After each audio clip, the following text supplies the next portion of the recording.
Anyways, back to our regularly scheduled program. The real point of this video is taking a look at one of my favorite platforms of the last decade. The end is nigh. I haven't seen many people talk about this game since it was released back in 2017 by Edmund Mcmillen and Tyler Glaiel. Tyler Glaiel has worked with Edmund on the past, on the Basement Collection, and Aether. He's also done some other serious dev work with Bombernauts and Closure. Otherwise, he's relatively unknown, with this game being the most popular work he's done in his career. Edmund Mcmillen probably needs no introduction, as he's one of the most accomplished and well-known indie devs of the 2010s with some great games under his belt. The ending is soon, is very similar to Super Meat Boy in its brutal CBT difficulty, precision platforming, and simple yet effective level design and controls. The game is set in a post-apocalyptic world and looks similar to Super Meat Boy without all the meat, but more than makes up for it with tumors and cancerous masses. The game in the fridge is definitely not Super Meat Boy. You play as a blob named Ash, who starts off playing a retro game, streaming it to all of the 0 people left on Earth. You can play and beat this opening sequence. If you don't, the cartridge crashes and refuses to boot for Ash again. He has to go outside and touch the burnt ground instead of playing Vidya. He goes on a journey to find parts to build a friend. That beginning cartridge can be played again later alongside multiple other carts.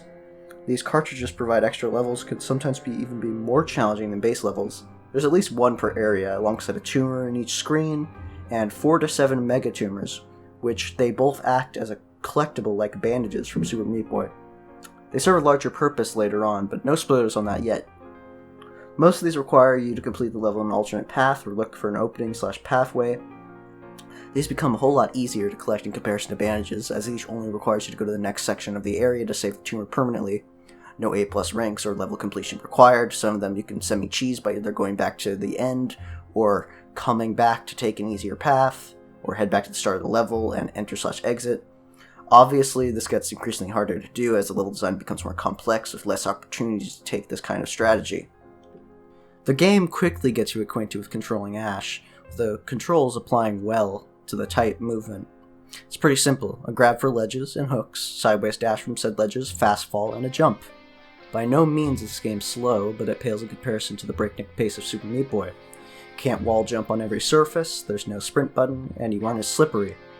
All of these controls reliably work, as they should for a game based around precision, and I never experienced a single bug with grabbing ledges or momentum, and can't find any evidence that such problems occur independent from user error. It all feels incredibly fair to the player. You aren't going to have rage traps or unnecessary boss fights, even if they were done really well in Super Meat Boy. Although, like a lot of precision platformers, the finale is coming up next as a speedrun community. Although, as of this video's creation, the 100% run and any percent haven't had any big time saves or breakthroughs. Not sure if this is due to the run being more skill focused and not relying on glitches or what, but this is kind of a testament to how well this game was designed in such a short amount of time. There aren't many glitches being used in the speedrun, and it seems like the runs are very, very consistent, just tight. Moving on, the first few areas, the end, arid flats, and overflow, are all fantastic entry chapters. They aren't too challenging and progressively introduce harder mechanics. The secrets and tumors are relatively easy to grab in these earlier chapters to get you used to how the question mark areas, cartridges, and tumors are hidden. Not only are these tumors important later on, but depending on how many you find, you gain access to some extra challenging future levels. Completing these challenges rewards you with cartridges to play later. After you get past the first 3 areas, you get to a split, where you can go down to the Hollows, up to the Wall of Sorrow, and straight ahead to Retrograde. These are significantly more challenging than the previous areas, but not enough to make me incredibly frustrated. It strikes a balance between, I'm stuck on this level, but it's the only way to progress, and I can come back to this later after trying the other areas. You can always go to the other 2 areas if you're stuck on one of them, then come back later to finish it. You'll have to replay the area up to the point where you stopped if you didn't get to the next area's warp point. This might be a bit frustrating for some people if they have to do this, as it can feel like a brick wall if you really struggled with those previous levels getting up to that point. Now then, of these 3 paths, we'll start with Wall of Sorrow. This is probably the least visually appealing area out of the 3 paths. It doesn't exactly introduce too much. The levels here mostly consist of skullbirds, clouds, moving platforms, and perilous gaps. It's relatively simple and leads into SS Exodus. SS Exodus introduced turrets, cans which shoots projectiles you can bounce off of, and blocks that react to Ash if he's in their line of sight, which they then return back to their original position in the level. The level design here reutilizes past screens to connect to the next levels in the area, making it feel interconnected. There aren't too many things to talk about here because it's the least mechanically complex route. It doesn't introduce too many things, but gets across the basics of these new obstacles so they can be utilized in greater challenges later on. With the hollows, it starts to get substantially more difficult than the previous route, requiring you to maneuver around large groups of spikes in tight areas, while introducing some new moving skull slugs, treacherous acid waters mixed with enemies on a fixed rotation, and it starts to introduce more platforms that require fast falling / dashing to break through. This leads into Golgotha, which has similar level design to the end, but with insta-kill lava pits, and enemies that rush towards you based on proximity, either unchained or chained to a block. By introducing rising lava, and enemies that constantly chase you, / chain to a main obstacle, it tries to force players to perform well under pressure, so we can be more familiar with challenges later on that force precision and speed. Finally, we have Retrograde, the shortest area in the game. This area only introduces two new things, the cancerous mass that grows towards you based on proximity, and platforms you can fall through. It's a simple section and is pretty fun, even if not as challenging as the hollows. However, unlike Retrograde, what comes next, the Machine, has the most brutal levels out of these three paths. It introduces conveyors, key blocks, blinking pattern blocks, suspended vertical movement conveyors, and switches you need to grab to get to the end of the level. Obviously, all of these combined make for a fun, mechanically complex nightmare. It shares that level of interconnectivity that SSX's had, but takes it to an extreme. Almost all of the levels in the area are utilized 1 to 3 times, making it feel as if you're trapped in this maze of machinery and hostile architecture. After you finish all 3 routes, you get everything required to assemble a friend. Unfortunately, this proves to be a bad idea as the consequences of breaking your Sigma grind set of streaming retro games to 0 viewers, slowly decaying, and never going outside.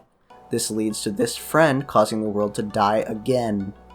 You may ask yourself, how does the world enter an apocalyptic scenario twice in a row? How the fuck does the Earth die twice? Anyways, everything looks like pain and feels like pain. You are now in the future and can see that everything has now gotten significantly harder.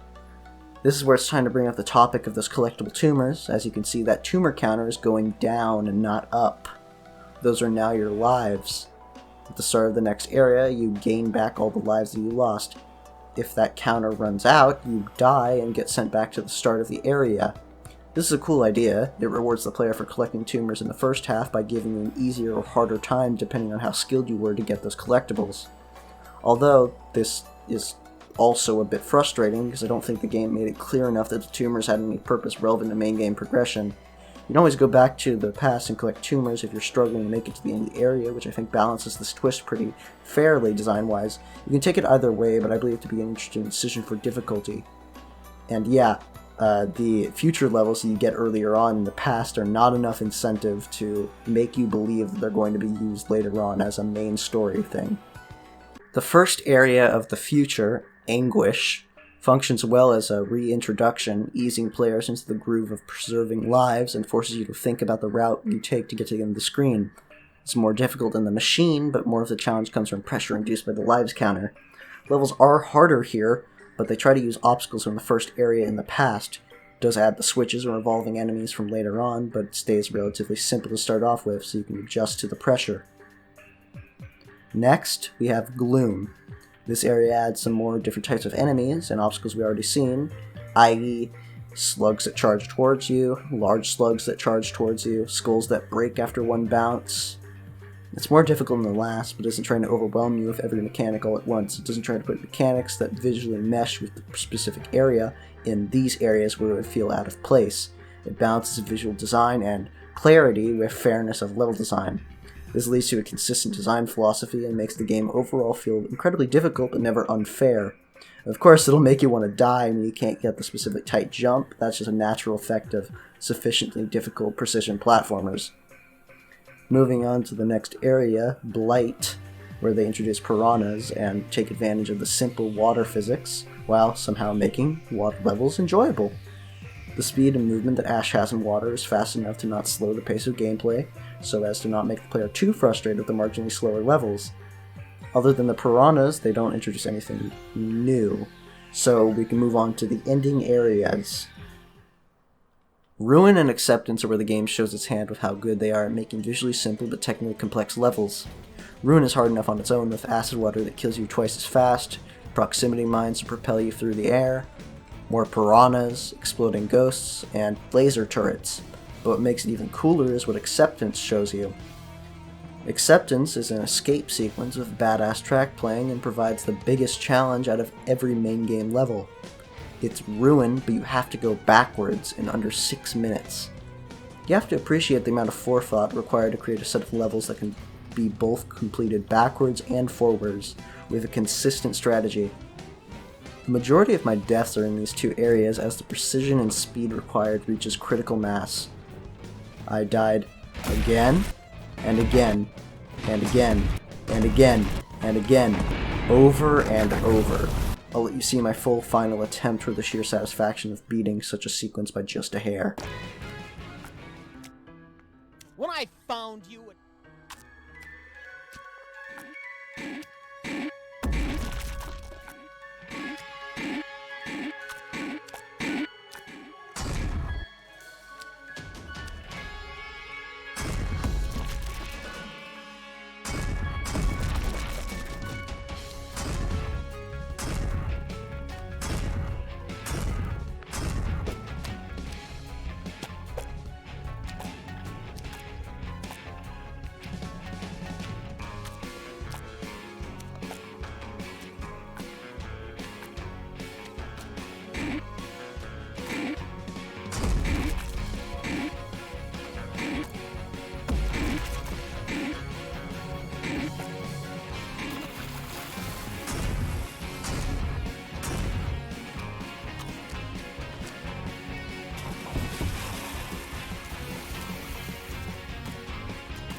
I beat the escape sequence with just 8 seconds remaining, never once feeling as if it was unfair at any point.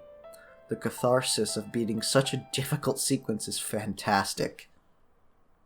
There is one more area to talk about before wrapping things up. Nevermore is an area you can only get to if you have all 450 tumors from the past. Naturally, this is pain because some of the mega tumors require incredibly tight jumps and perfect execution. Nevermore's gimmick is that you have all but one of your tumors removed, unless you beat the cartridges for the 25 extra, and you have to complete a gauntlet of incredibly challenging levels. The reward for this is the final cartridge, the one we all remember from the beginning, a working The End is Nigh retro game cartridge, albeit a bit glitchy. Other than that, I don't have anything else to say. The End is Nigh is a simple yet challenging platformer that uses its mechanics pretty fairly. It succeeds at being a tight and precise game that sufficiently provides worthy opposition to overcome. It's not for everyone, but if you enjoy difficult platforms like VVVVV, Celeste, and Super Meat Boy, you'll most likely get a lot of enjoyment out of it. If you are interested in the game, check out the OST, it goes hard. Anyways, thanks for watching, follow me on Twitter, join the Discord, like or dislike, and have a great day.